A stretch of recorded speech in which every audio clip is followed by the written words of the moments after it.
Welcome. Today we're going to be discussing the technique Unwinding Pendulum and some of the more important principles, rules, theories, concepts, and strategies of this technique. So keep in mind that we are going to be doing the short version of this technique. That is the version that's in Form 4. So let's talk through the general strategy of this technique. The general strategy is they're going to be attacking us with two weapons, offset and time. So why is that important? Because what I'm going to be doing is I'm going to be moving them off the line of attack as they kick. They're going to attempt that punch while they're still in the air, and I'm going to expose that rear center line rather than the front center line, and then work the rear center line. So that's our general strategy. Notice how it's slightly more complex because of the fact that throwing a kick and a punch rather than just a punch or a kick. Now, let's talk through rule number 1, since we do that quite a bit. If you'll notice, I'm in a stable base already. I no longer have to establish my base. Number 1 is establish a base.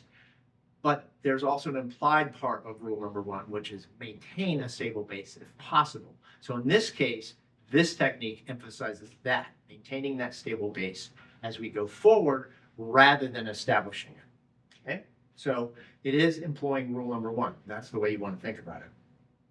Now, this opponent is going to be kicking me, so what am I going to do? I need to worry about the timing. Remember, we want to maintain that base. I don't want to be moving through the air as I'm trying to do this block. Instead, what I'm going to be using is this distance, then rotation, in order to get these blocks nice and strong. So in this case, when the kick comes in, I want to execute that block nice and strong as I'm settling into that base, the distance portion. Then he's throwing the punch, and I'm going to rotate again into that neutral bow.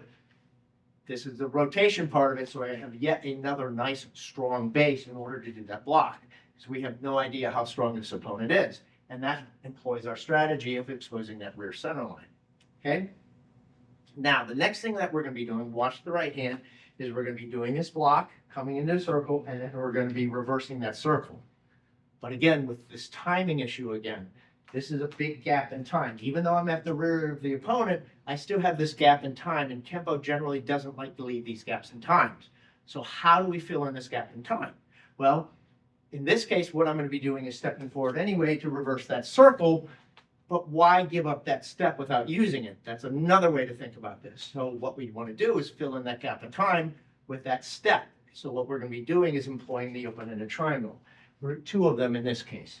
In this case, we're on an offset open-ended triangle here between the two legs, and then on one leg, we're using an offset, or slightly offset open-ended triangle here in order to get the kick.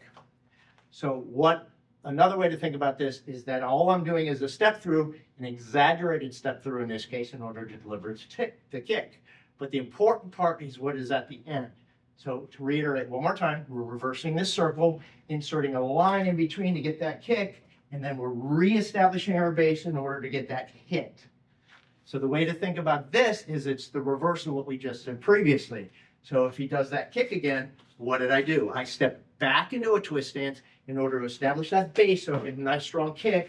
We've gone through all this, we're going into this kick. Now I'm stepping forward into that twist stance in order to establish a nice base before I get the offense instead of the defense. Okay? So the one other thing to think about here is what's going on with the hand. So the hand is the shape of the crane merely because we want to show that reverse of the circle. Just because it's written that way doesn't mean you have to do it that way.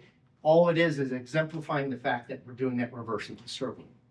Okay? So now that we've gone through all this conceptual stuff, let's do a quick demonstration so that you can see it.